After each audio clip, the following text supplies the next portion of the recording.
Hello दोस्तों, आज के क्लास में हम लोग यूपी डीएलएड सेकेंड सेमेस्टर के वर्तमान भारतीय समाज और प्रारंभिक शिक्षा विषय के वर्ष 2016 के क्वेश्चन पेपर को पढ़ेंगे। पिछले क्लासों में हम लोगों ने 2023 से 2017 तक के क्वेश्चन पेपर को पढ़ लिया था। अगर आप लोगों ने नहीं देखा है तो नीचे डिस्क्रिप्शन में लिंक है, उस पर क्लिक करके आप देख सकते हैं। तो आइए आज का क्लास शुरू करते हैं। सबसे पहले हम लोग बहुविकल्पी प्रश्न को पढ़ेंगे। बहुविकल्पी प्रश्न का पहला प्रश्न है, दीवा स्वप्न पुस्तक के लेखक हैं।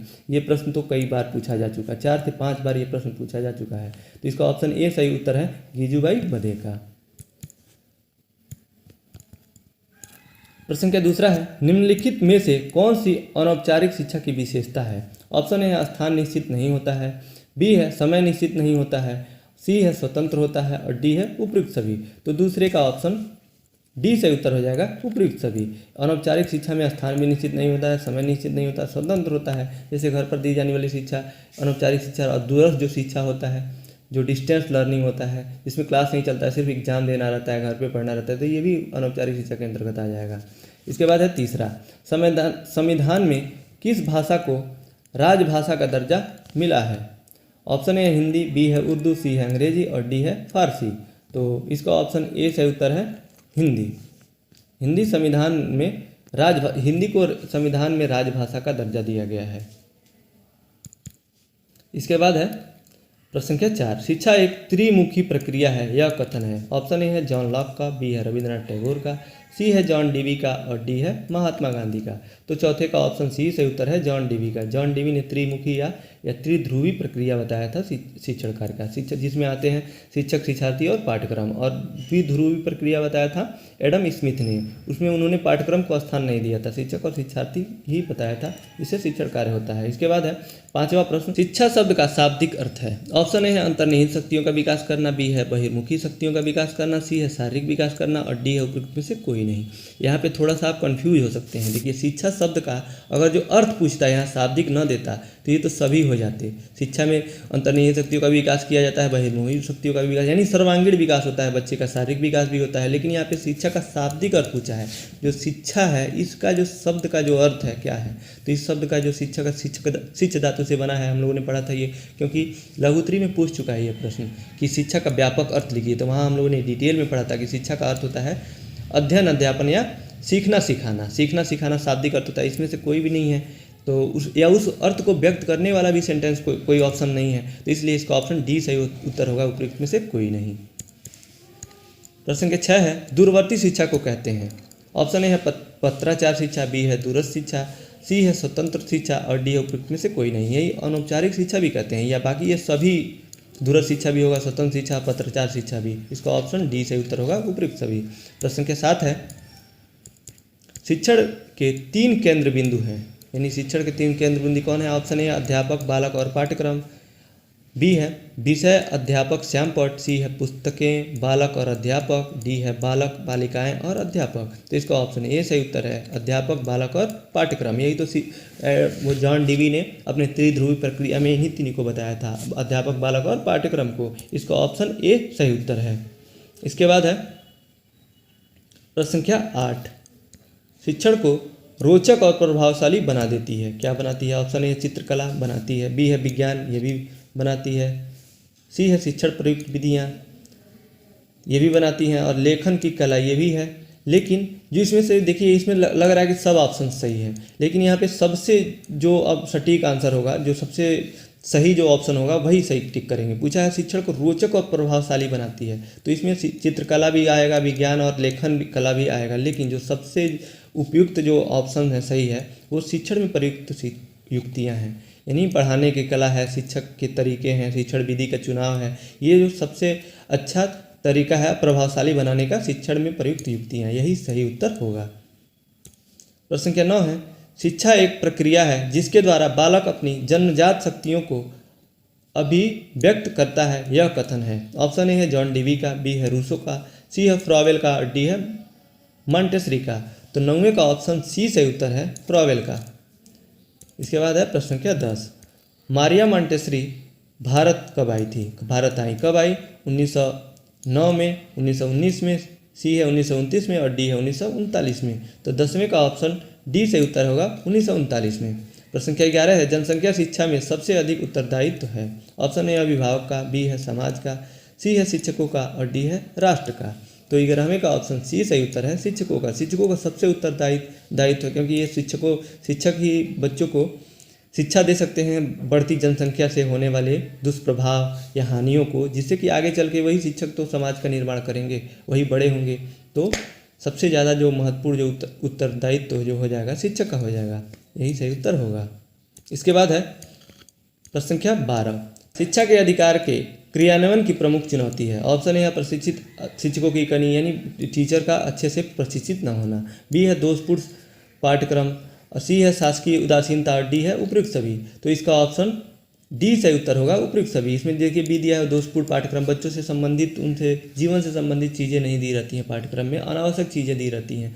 तो ये सब, और शिक्षक भी अच्छे तरह से प्रशिक्षित नहीं है, तो ये सब चुनौतियाँ हो जाएंगी शिक्षण कार्य में के क्रियान्वयन में। अगला प्रश्न है प्रश्न संख्या 13, पाठ योजना का निर्माण आवश्यक है। ऑप्शन ए है छात्रों को पढ़ाने की प्रेरणा हेतु, बी है छात्रों को भटकने से बचाने हेतु, सी है शिक्षकों को छात्र के विषय में सूचित करने हेतु, और डी है शिक्षण को योजनाबद्ध करने हेतु।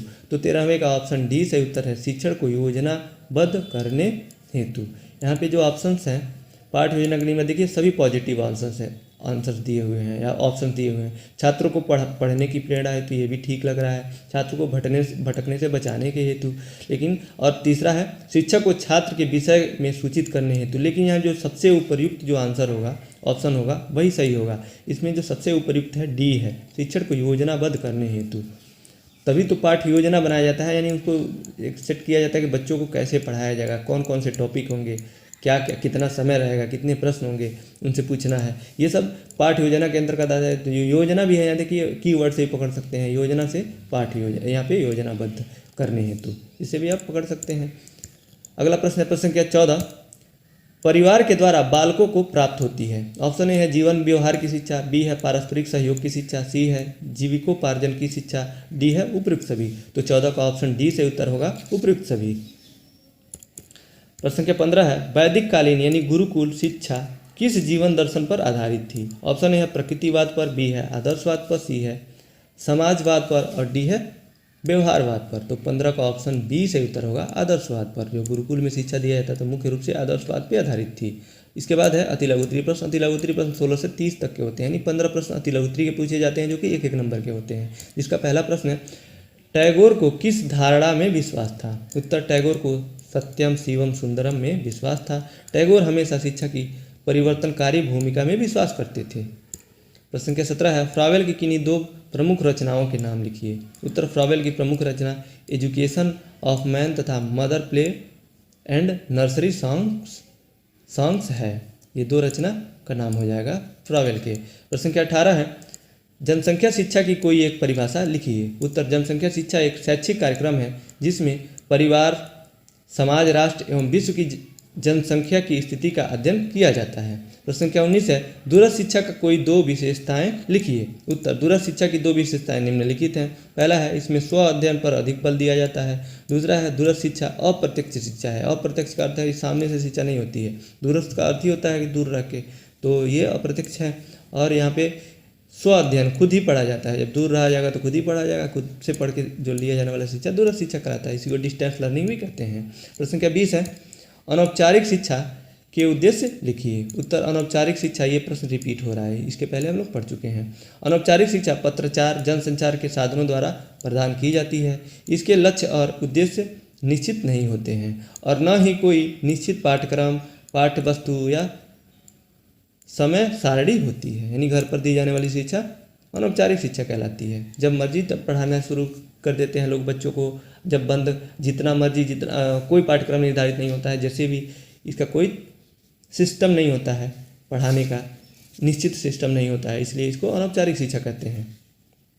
इसके बाद है प्रश्न संख्या 21 मल्टीमीडिया क्या है। उत्तर ये प्रश्न ये फर्स्ट सेमेस्टर में भी था, मल्टीमीडिया के बारे में पूछा हुआ था, यहाँ भी पूछा हुआ है। तो मल्टीमीडिया एक माध्यम होता है जिसके द्वारा विभिन्न प्रकार की जानकारियों को विविध प्रकार के माध्यकों जैसे ऑडियो, ग्राफिक्स, एनिमेशन, वीडियो आदि का संयोजन करके दर्शकों व श्रोताओं तक पहुंचाया जाता है। प्रश्न संख्या 22 है बौद्धकालीन शिक्षा की किन्हीं 2 विशेषताओं का उल्लेख कीजिए। उत्तर बौद्धकालीन शिक्षा की विशेषताएं निम्नलिखित हैं। पहला है यह शिक्षा प्राथमिक स्तर से लेकर उच्च स्तर तक की शिक्षा प्रदान की जाती है, बौद्ध शिक्षा में की जाती थी उस समय। और दूसरा है बौद्धकालीन शिक्षा के लिए मठों में प्रवेश के लिए प्रवज्जा संस्कार होता था। जो बच्चे पढ़ने के योग्य हो जाते थे तो उनको मठों में प्रवेश किया जाता था, इसके पहले एक आयोजन होता था, उसी को प्रवज्जा संस्कार कहते थे।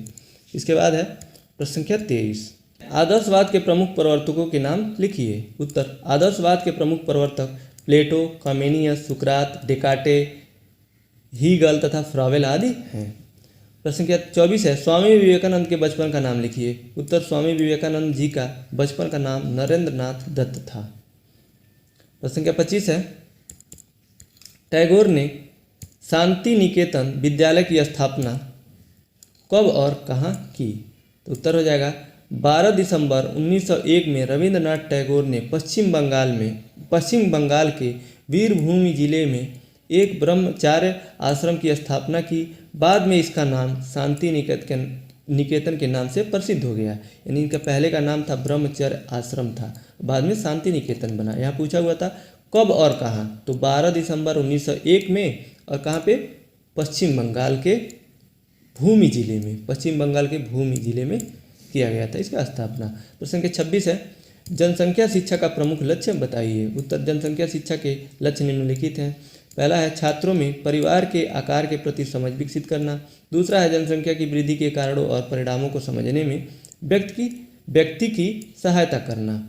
तभी तो बच्चे समझेंगे कि बच्चे जो जनसंख्या की वृद्धि के क्या कारण हैं, क्या उनका दुष्प्रभाव है, जिससे कि जनसंख्या पे नियंत्रण पाया जा सकता है जनसंख्या शिक्षा दे करके। इसके बाद है प्रश्न संख्या 27, पर्यावरण प्रदूषण का अर्थ बताइए। उत्तर, पर्यावरण प्रदूषण का तात्पर्य मानव गतिविधियों के कारण पर्यावरण में किसी भी अवांछनीय सामग्री के शामिल होने से। अवांछनीय मतलब कि दूषित सामग्रियाँ जो वांछनीय न हो, जो उपयोगी न हो, जो इसके बाद आगे दिया हुआ है इसमें, जो पर्यावरण और परिस्थितियों में अवांछनीय परिवर्तन का कारण बनता है। प्रश्न संख्या 28 है बुनियादी शिक्षा का प्रारंभ किसने किया?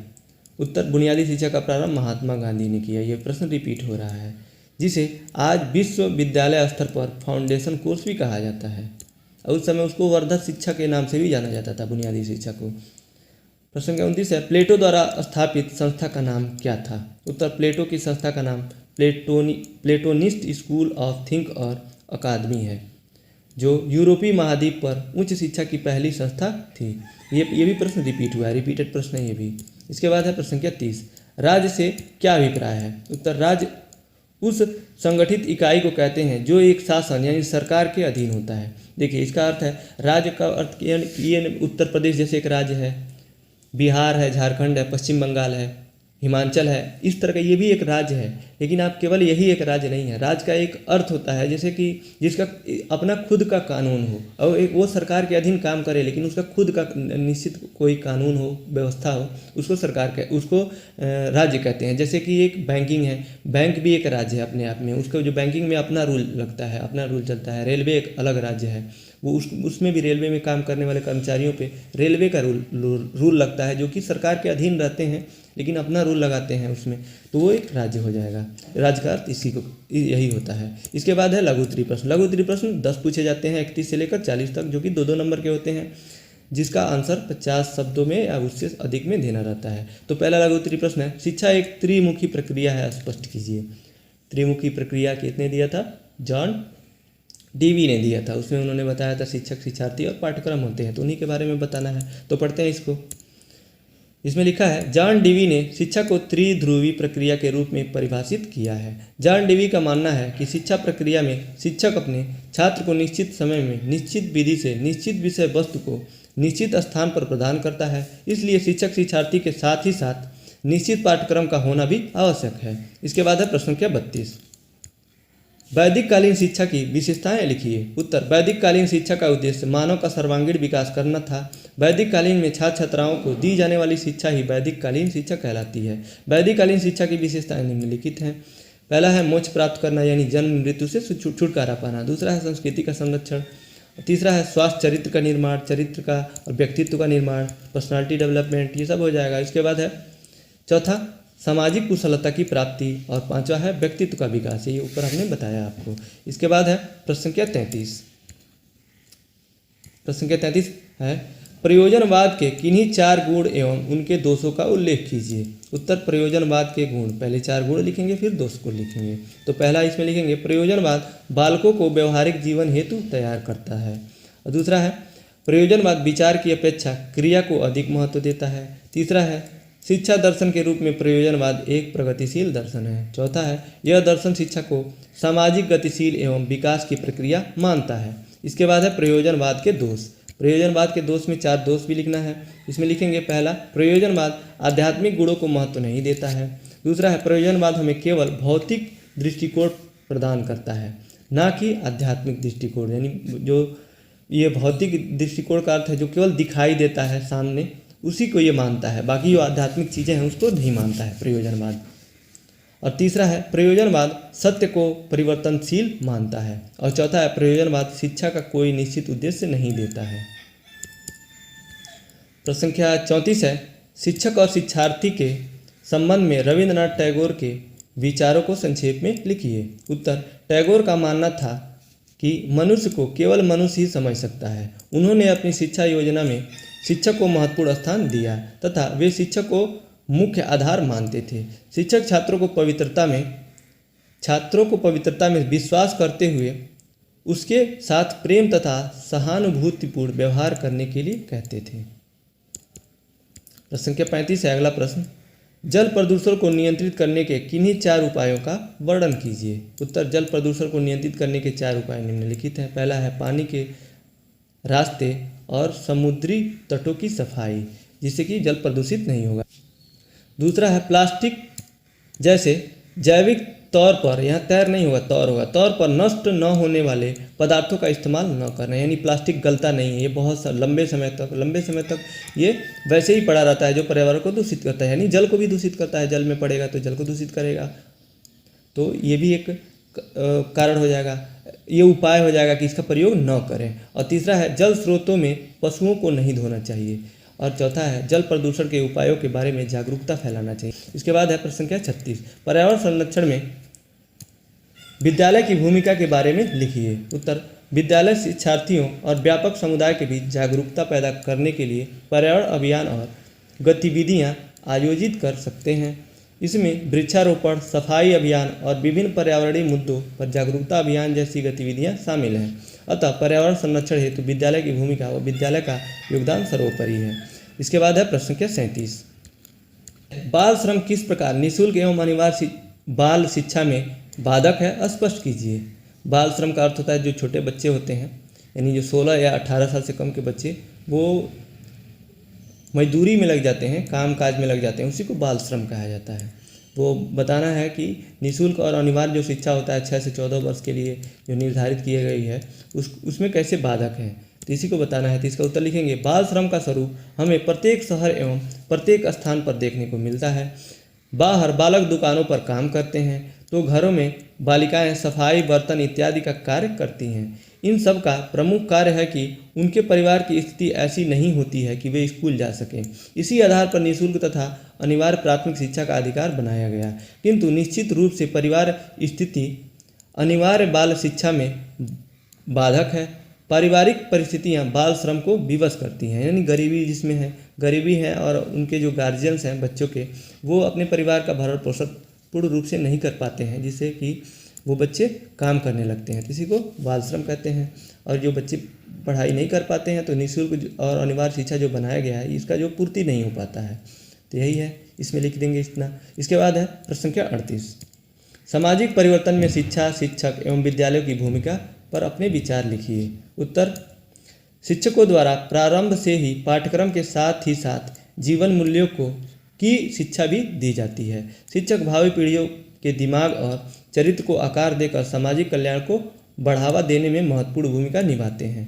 वे न केवल ज्ञान प्रदाता हैं बल्कि समाज में सकारात्मक बदलाव के लिए मार्गदर्शक, रोल मॉडल और उत्प्रेरक के रूप में भी काम करते हैं।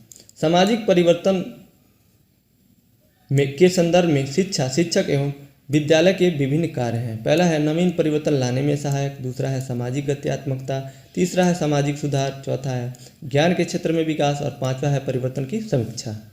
इसके बाद है प्रश्न संख्या 39, इसमें है फ्रॉवेल के अनुसार शिक्षा के क्या उद्देश्य हैं। उत्तर, फ्रॉवेल के अनुसार शिक्षा का मूल उद्देश्य बच्चों को अपने दैवी स्वरूप और संसार की आत्मिक एकता का ज्ञान कराना है। फ्रॉवेल का मानना था कि शिक्षा द्वारा बालक का शारीरिक एवं बौद्धिक विकास होता है तथा उन्हें सामाजिक एवं नैतिक व्यवहार में प्रशिक्षित करना एवं उनका चारित्रिक विकास करना और उन्हें पवित्र जीवन जीने की ओर अग्रसर करना भी आवश्यक है। इसके बाद है प्रश्न संख्या 40, जो कि इस प्रश्न पत्र का अंतिम प्रश्न है। जनसंचार माध्यमों की बढ़ती भूमिका एवं उसके प्रभावों को अपने शब्दों में लिखिए। उत्तर, वर्तमान समय में जनसंचार माध्यम और समाज में गहरा संबंध एवं निकटता है। इसके द्वारा जन सामान्य की रुचि एवं हितों को स्पष्ट किया जाता है। जनसंचार माध्यम राष्ट्रीय विकास के 3 तरह से सहायक होते हैं, जिसमें पहला है जनता को राष्ट्रीय विकास की सूचना देना, दूसरा है विकास प्रक्रिया को सहभागी बनाना और तीसरा है विकास के लिए आवश्यक तकनीकी दक्षता प्रदान करना। इसके बाद है इसी में अतः सूचनाओं को प्रेषित करना तथा एक विशेष दृष्टिकोण में उन्हें व्यवस्थाबद्ध करने का कार्य भी संचार माध्यमों द्वारा किया जाता है। तो इसी के साथ आज का क्लास यहीं समाप्त होता है। इसके अलावा डिस्क्रिप्शन बॉक्स में सेकेंड सेमेस्टर के सभी विषय के प्रीवियस ईयर 2023 से 2016 तक के प्लेलिस्ट का लिंक दिया हुआ है, उस पर क्लिक करके आप प्रीवियस ईयर देख सकते हैं। इस वीडियो को देखने के लिए आपका बहुत बहुत धन्यवाद दोस्तों।